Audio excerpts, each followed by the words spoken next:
What's up, everybody? It's Soren Baker here on Unique Access Entertainment. And always, please be sure to hit that subscribe button right there. As you know, it's free here on YouTube. Please hit that so we can keep bringing you guys these interviews. Got another great one today. And of course, please be sure to share, subscribe, and like so we can keep coming at you guys. And today, we have the honor and privilege of being joined by DJ Speed. DJ Speed, thank you for coming through, sir. No problem, sir. No problem. This is my first Zoom anything. Yeah, well, I'm glad it's with Unique Access and Soren Baker. So thank you for that. All right. Yeah, man. So a lot to talk about today, but I would imagine, like most people, the first time I heard of you really was on radio. Yeah. Eazy-E, when the girls were like clowning you. So we got a lot to talk about before that and after that. But let's go. With that being the intro, what happened in the studio to where that ended up being what you ended up getting on that song? That's just something Eazy put together, and let's do it. Little skits like that was always his idea. He always liked that crazy stuff. And the chicks with that was E3's mother and I think her sister or something like that. Those were the two chicks that called in or whatever. So right. It was cool. I mean, he did some crazy stuff. He did that to me at the beginning of the N.W.A, the home video, all kind of stuff. So hey, I got on the record. Right. And I think too, one of the things I always really admired and enjoyed about Eazy-E from afar was that even though, you know, he had the gangster image and stuff, he also had a lot of humor in his music. So what did you see from him as a person that let that work so well on his albums? He was just honestly being him. He had more of a joke side than anything. And he did a lot of crazy. I mean, have you seen the home video? Yes. The one, yeah. All those skits, those are his ideas. Like he had a really big jokey side to him. And it's just, I mean, it's sad he's not here for everybody to see that. Because people always ask me questions about how he was, but they would be amazed. He was a really funny guy. Okay. And then let's take it back, because from what I understand, you were got in the game through Joe Cooley. Is that true?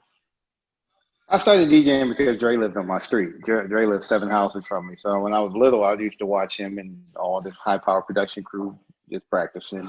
I always told him I wanted to do that. I guess 6 years later, I ended up being on tour with him. But it's just like me wanting to be a DJ. I was just kind of like ambiguous. And I would hop on the bus, go to clubs, just wherever they were at.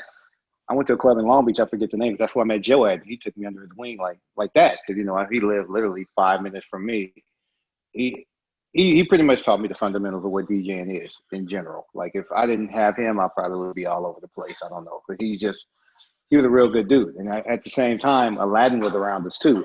So that's another product of Joe. So he's a good dude. But that's where my start kind of came, just being out. I just was all out. But how I got connected with Eric was through Ren, because I've been knowing Ren since grade school. He just out of nowhere one day just was, I'm gonna take you to meet Eric. And I was just like, damn, okay. Like, you know, everybody knew who Eric was, but nobody really hung around Eric like that. So he took me over there, and he just clicked like that, and the rest was just kind of history. I started off as a roadie. Jinx was right there with me also being a roadie, but that wasn't his thing. So he bounced. I didn't care. I went from being a roadie to becoming JJ Fad's DJ, but we kind of clashed a little bit. So I ended up being D.O.C's DJ, and Train became JJ Fad's DJ. So that's kind of how that all came about. So then, before we get back to all that, because there's a lot to talk about right there, but what was it about Joe Cooley that enabled you to get so cool with him so fast, and you weren't able to get into the high-powered Dr. Dre Yella crew so quickly? Probably more or less me being older when I met Joe. But Joe was he was just a cool dude. Like, we just kind of clicked automatically. And I think he just, I don't know, maybe he just wanted to take him under the wing. But we just clicked really fast, and he was just a really cool dude. I'd just be over there almost daily watching him just DJ. It was just like the most kind of amazing thing you watch. Even to today, it's just like he he's always been like one of my top 5 DJs, period. And we just clicked. He was a cool dude. He definitely still is a cool dude. So Right. So in this era of the West Coast, there's Dre, there's Aladdin, Joe Cooley, Bobcat, DJ Pooh. There's so many. N.W.A, Battle Cat. The list is There's so ridiculously long. many. There's so many, and so many of them ended up having huge success. Why do you think that people don't look to the West Coast more for the skill of the DJ? I think just because hip hop pretty much started on the East Coast, so it's kind of like it's always been. I don't know. When I was coming up as a DJ, I kind of, not gonna lie, I looked to the East Coast DJs. I've always been a Jazzy Jeff fan, a Mixmaster Ice, a Cash Money. Like, so I kind of think because they kind of set the trend for DJing, it just kind of didn't really trickle to the West Coast like it should have. But when you look at the West Coast, like the names you named and then other names, we can go against any city, country as far as DJs. These DJs and on the West Coast, they all kill it. There's not a one that doesn't kill it. We just, I guess, a lot of them weren't connected with the rappers like they were in New York. You know what I mean? Everybody had a rapper the DJ in New York. A lot of dudes out here were just DJs. They're just good at what they do. A few of them got in groups, but but the majority of them are just DJs. This is what they do. But then I think we got a little bit more respect when Bobcat kind of started messing around with LL. And then they kind of said, okay, the West Coast dudes have some dope DJs. So I think that kind of opened up a little door, but it's just always been East Coast DJs. Yeah, I mean, definitely on the Bigger and Deffer album, Bobcat, DJ Pooh, LA Posse, that is one of the best, I think, albums ever. That's just Bobcat alone, his DJ, his presence as being the DJ it's ridiculous. And it's just, he brought that energy to LL, and that album just, and it's cool how he wasn't really trying to take the spotlight away from Cut Creator. So, you know what I'm saying? That still kept the East Coast DJ in your face, but it was really Bobcat. Just he put all that together, but it was a dope combination. Right. So then, what do you remember, and what made you be so cool with Ren? I've just known Ren all my life, like Ren and Chip, all of them. We just went to school together. Everybody just kind of ran around. I was always cool with them, but I still kind of, everybody had their blocks. So I lived on Thorson, so we just, we did our thing and we hung out with each other. But at school, it was, the Rens and Chips, so everybody kind of hung out. So it just, I don't know, we were just cool. Ren has just always been Ren. Ren hasn't changed. Ren has always been himself. He's real. He don't really take bullshit. And that's just Ren. He hasn't changed. Like from middle school to adulthood, he's the same Ren. He's just always been cool. And for him to do what he did, I'm always indebted to him. He knows that. Like I tell him all the time, like that he didn't have to take me over there. And how did I know I would click with Eric? And it all kind of came together. And that's what's dope. And why do you think he did? Why did he take you to meet Eric? To this day, I still don't know. I've asked. I've never got an answer, but I'm indebted. I can't. It happened for a reason, I guess. You know what I mean? Like it. I mean, who else could say, okay, I lived within a 5-minute radius of pretty much the whole N.W.A group? Like Dre lived on my street. Ren lived 3 blocks over. Eric was 2 blocks over. A DJ Train 3 blocks over. Had everybody from the Crip side of the Bloods and Crips album on the block over. So it's just like, who could say they grew up in that? And it's just like, it's crazy. So even to this day, it's like, I've never set out to be like, I want to be this dude. I want everybody to look at. I just want to do what I do. I love what I do. I don't really care about the back end of it. Like I'm not here to say, okay, I'm a DJ because I want to have $1 billion. That's not me. It never has been and never will be. I just love DJing. That's why I DJ live. I don't tell anybody. I just DJ. This is what I do. I love it. So, yeah. So Ren. Oh, go ahead. I'm sorry. Oh no, I was just gonna say, but why Ren did that, I don't know, but I'm ever indebted. Always like that. I think about it a lot. I'm just like, man, like it's just crazy because he couldn't take anybody over there. You know, it's just like I'm just a DJ from Thorson. Like you took me over there, and the rest to me is history. So it's like, okay. Right. And what was it before that day even, what was it that intrigued you about DJing? I used to go to all the K-Day events. Every K-Day event they had, I was there. And I started getting there super early. So I met Greg Mack, and then I kind of became cool with him. So it started getting to the point where it's like, okay, if I get here early enough, I can DJ before, you know, the club is just opening when it's, but I didn't care because it's like I'm DJing on the stage that every mix master I looked up to, and I still do, every single one of them. And so I'm DJing on the stage with them. So that just intrigued me. And just being out, being around all that, it was really cool because back then it wasn't like now it's just everything. You go in the club, when they want to pop a bottle, it wasn't like that then. It's like you in the club, you in there to have fun. Something's going to happen. We know this. There's going to be a fight over here. There's going to be a fight there. Somebody's going to get shot at. We know this, but it's like it's fun. And that's what every event with K-Day was. It was fun. It was, you take a risk. Okay, I'm going to hang out at the Casa Camino Real downtown. I know it's going to be crazy, but I'm going. I've had crates stolen out of the car before. It was, to me, it was fun. So, and then I'm sure if you asked any of those dudes who DJed around that, they would say the same thing. It was just fun. Okay. So then, from what I also understand, you ended up going on the road pretty quickly after meeting Eazy. So what happened to where almost right away you were like on the road? This is the craziest part. The day that Ren took me over to meet him, he gave me a set of Technique 1200s and said, "You're going to be on the road with us." Literally the day after that, I think it was a Northridge earthquake. We went up north to a show. And it was, like I said, that's why I'm forever indebted to Ren, because all this, it just happened. It just went. And I'm like, okay. And I was on the road more than Cube was on the road with them. Because Cube at the time, you know, after everything, he was going to school still in Arizona. So he was kind of going back and forth. So it was just crazy. It happened like literally, like I graduated. I'm the next like 2 days later, we're leaving to go up north to do shows. It was crazy. And what tour was that on?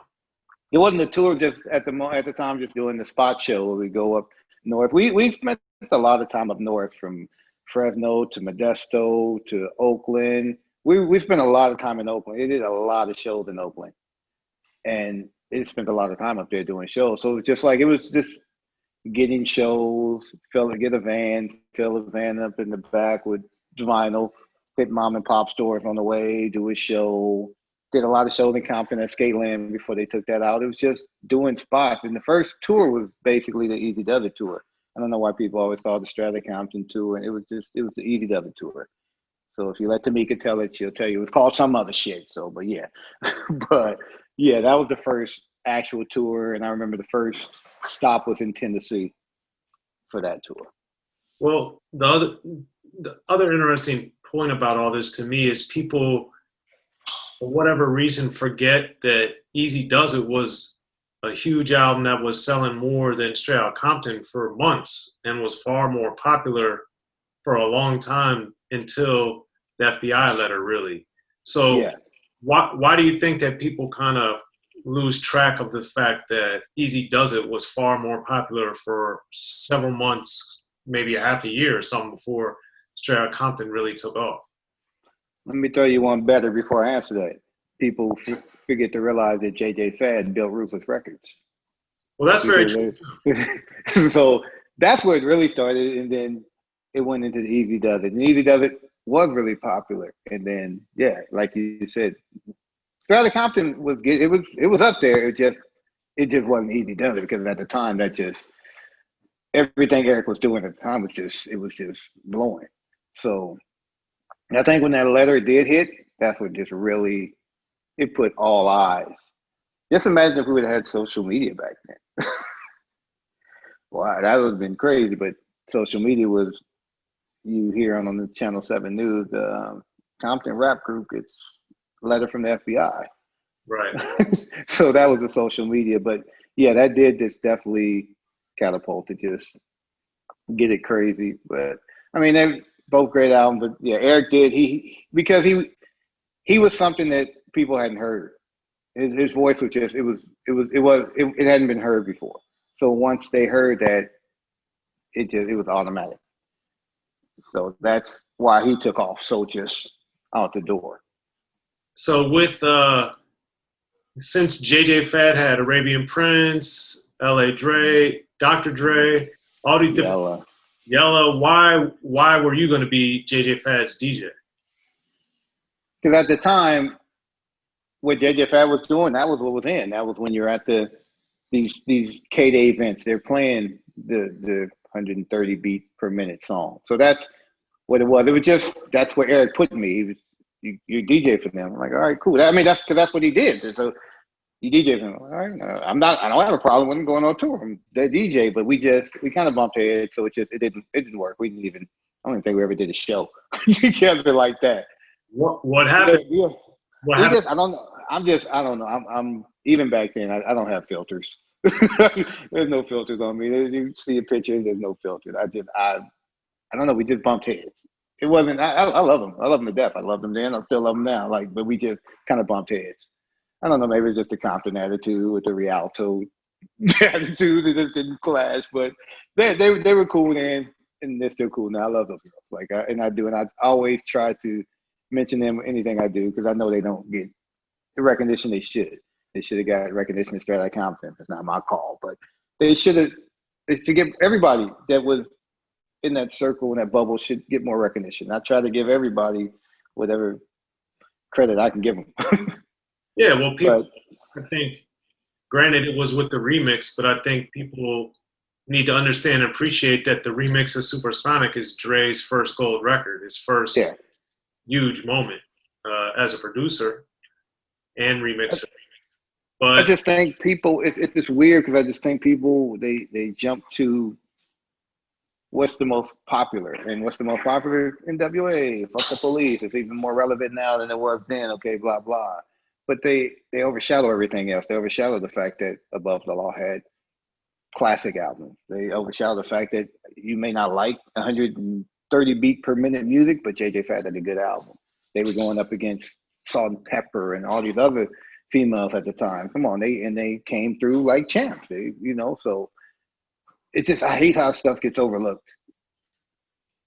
It was a bubble. Everything over there was popping at the time. Everything, like if Michelle A, Above the Law, Cocaine, everybody was popping, and it's just like, but people get overlooked by. I don't know what they get overlooked by. I think it's so much information out there now, and a lot of it is just so false. It's just bad. I hate it. I mean, when Strata Compton came out, it took Ren to kind of calm me down because I was replying to everybody. Like how you speaking on something you weren't even born? Like, okay, you can't tell me something that I was there. But it's weird. But yeah.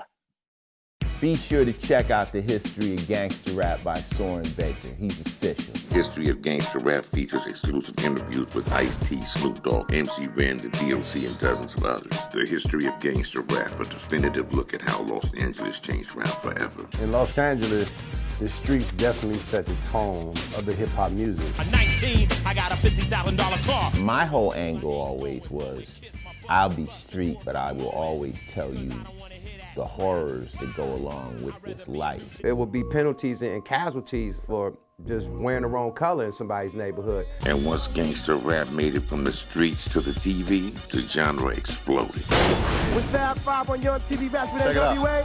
Yo MTV, it just catapulted us from being local heroes to national gangbang rappers. The History of Gangster Rap discusses it all from 1980 up till today. It's always gonna be shit happening in the streets. You know what I mean? So it's always gonna be something to talk about. The History of Gangster Rap in stores now.